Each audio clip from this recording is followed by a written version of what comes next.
is Rebecca, and this is my YouTube channel that I just started. I want to make a YouTube channel all about motherhood and lifestyle. I'm a new mom, and I definitely know that it can be very hard and sometimes feel really lonely. So I kind of wanted to start like a little community, and I could possibly get help from other people, and I could also share my experience and possibly help maybe you're pregnant, maybe you're a new mom too, or anything like that. Today we're going to be talking about how to increase your breast milk supply. At the beginning, I really struggled with my supply. I was always super stressed about me not producing enough for my baby. The first 3 weeks I was feeding him mostly breast milk, but I was supplementing with formula. He was having like 1 or 2 bottles of formula a day. So I want to help you guys out too, because now I have some breast milk in the fridge ready for him. I have some in the freezer, and I'm totally comfortable. My supply has increased tremendously, and I'm super happy. And if I can help one, a few, a couple, whoever I can help, then that is awesome. That is my goal. So I have a few tips of things I did. Now I want to give a big disclaimer. I am not a lactation consultant. I am not a doctor. I'm not a gynecologist. I'm none of those. I'm just a new mom that was trying things to see if they worked out for her or not. So the first one I wanted to talk about is one that you probably heard a million times. When I was doing research, I saw a million times. It is water.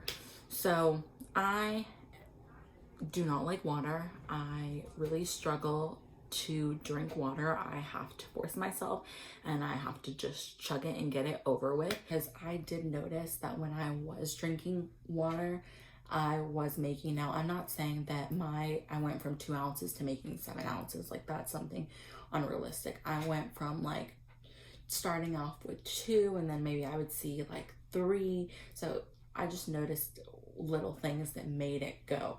Now when I pump, I can pump around 9 ounces, but I'm not doing one thing to get to that level. I'm doing a few things, but the first thing that I did notice was water. When I was drinking water, I was noticing a little bit more.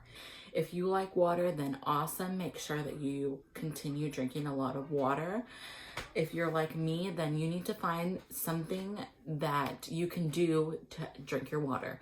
So what I like to do is every morning I make a pitcher and I just put water and I squeeze a lemon, and sometimes, I'm not gonna lie, I put a little bit of sugar, because if you just squeeze the lemon, it can be very sour. So I just put a little bit of sugar, but that kind of tricks my mind, I think, and it makes me think I'm not just drinking water, I'm drinking lemonade, and my goal each day is to finish that whole pitcher of water.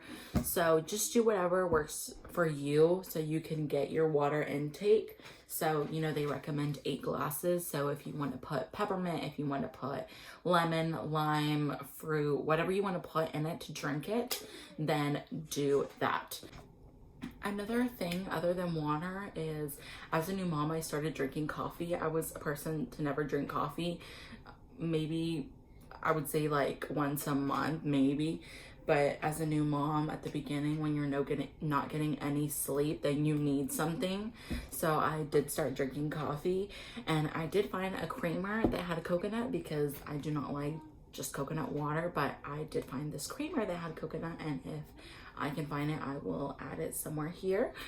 So I started putting that in my coffees. It does taste, at first it tastes a little sweet, and it's, I'm used to the French vanilla one, but as soon as you drink it a couple times, then I actually now enjoy it. So it becomes enjoyable at one point.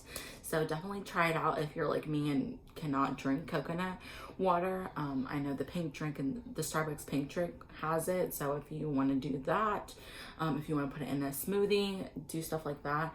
For me, I just didn't really play around with it. Once I found the creamer, I was like, I can do this. This is manageable for me. So like I said, I will include it somewhere here.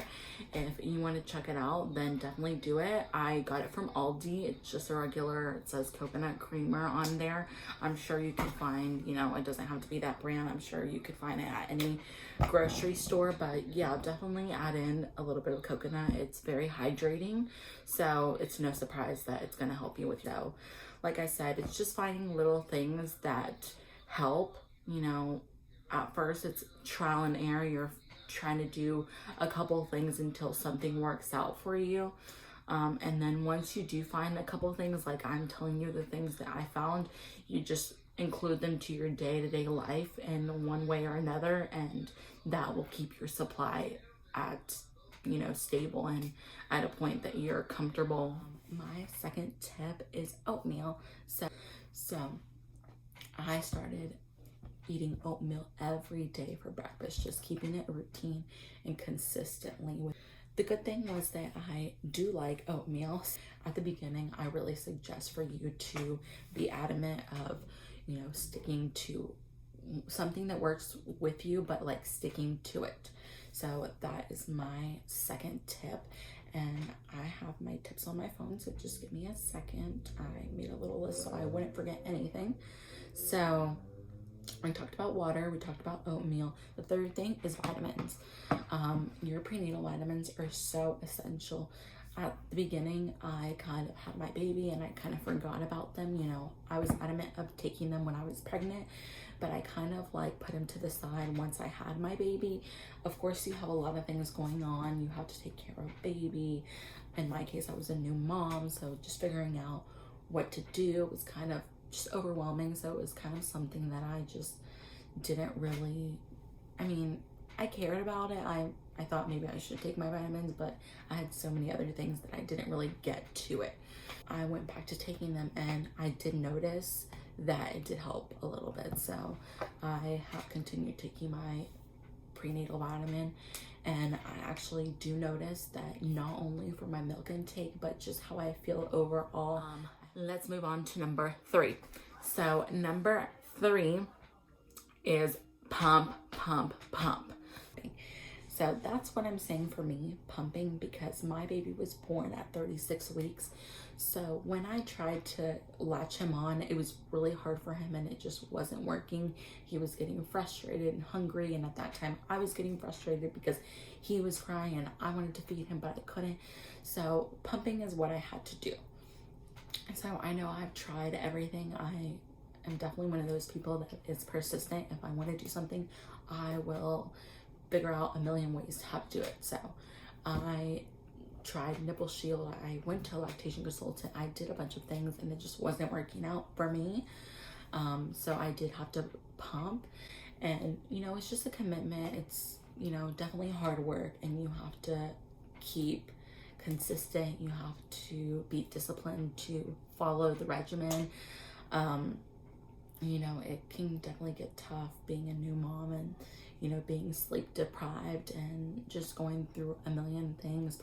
Seeing my baby just motivated me. I need to do it for him. So just find something that will motivate you too. That can help. But definitely you need to keep consistent and be adamant of your pumping time. Now, I'm not perfect, and there were some days where I did sleep through the alarm, but just don't beat yourself up for it. Just continue and continue. Just think tomorrow's a new day and just tackle it that way, because that's definitely what I did. But I'm human. Sometimes I do sleep. If my baby sleeps through the night, I sleep through the night. I just kind of take it day by day, and that's what I encourage you guys to do, to just take everything day by day. The fourth one, and I think the most important one, is stress. So you might not think that you're stressed, but you might be. So you definitely need to cut stress out of your life, because that can be a big reason why you're not producing enough milk. So at the beginning, I was constantly stressed about making enough for my baby so I didn't have to supplement to formula. So I was always looking at the bottles and just kind of stressed and like calculating, he's drinking this many ounces and I need this, oh my god, and I was just looking at other people on Instagram and YouTube and stressing me out. You need to calm down. It's gonna be fine. If your baby drinks formula to supplement, it's not the end of the world. You're not a bad mom. You didn't fail. You're gonna get it. You just need to be calm and find what works for you. So just don't even think about it. When I'm pumping, I'm not even looking at my pump or anything. I'm watching a show, I'm with my baby, I'm talking to my husband, I'm doing something to just, I even forget about it nowadays. I just put the pumps on and just distract myself. That is when I notice that I make the most, because I'm just, you know, stress-free, just my mind is on something else, and it's not on, am I gonna make enough for my baby? So if you want to hear relaxing music, if you want to listen to a podcast, if you want, whatever you want to do that relaxes you, do that. Don't just look on Instagram about how someone else is doing, or how looking at your bottles to see how much you're filling. Just relax. It's gonna be okay. And another thing to really remember is that you're feeding your baby, not your freezer, not your fridge. I started seeing a lot of videos on YouTube and just everywhere that, you know, people had a ton of milk stash in their freezer, and they just had a ton of milk already saved in their freezer. And that kind of stressed me out too, because I was like, wow, they have a ton of milk and I can barely produce any for my baby to have on a day-to-day basis. So just don't focus on that stuff. Everyone will eventually get there, and you know, you're gonna do what's best for you and your baby. And if you just can't increase your milk supply, definitely reach out to a professional. Maybe they can help you. So at the beginning, when I was very stressed, like I could not take my mind off. Every single moment I was thinking, I won't be able to make enough for my baby. He is gonna have to go to formula. I can't do it. Everyone else can do it and I can't do it. I was just putting so much stress on myself. The moment when I was like, you know what? I can buy formula. It's fine. There's been some babies that are on formula. They're fine. My mom was like, hey, I did not breastfeed you. It was such a dilemma, this and that. She told me her reasons. You were formula fed. And I grew up fine. I never was like a very sick child or anything like that. That's the moment when I was like, you know what? If I can't do it, you know, there's formula. I'm going to try my best. I am able to give him a little bit of formula. I'm able to give him some breast milk. So some breast milk, you know, is better than none. That's what I was telling myself. I just need to calm down, because I was driving myself crazy every moment, every day, thinking, oh my God, my baby, like I failed him. No, like as long as you're feeding your baby, it doesn't matter how you are doing it. Well, I am a new mom, and I know that it can be very challenging and sometimes lonely. So I figured that I would share my experiences and possibly help other people. Maybe you are pregnant, maybe you are a new mom as well. And, you know, I've already gone through a couple things, including mastitis and abscess, you know, and trying to increase my breast milk supply, a couple things, having a cyst, and, you know, different things that I want to talk about so I can help a few people out. If that is something that you're interested in, then definitely subscribe. I will be posting a lot more videos.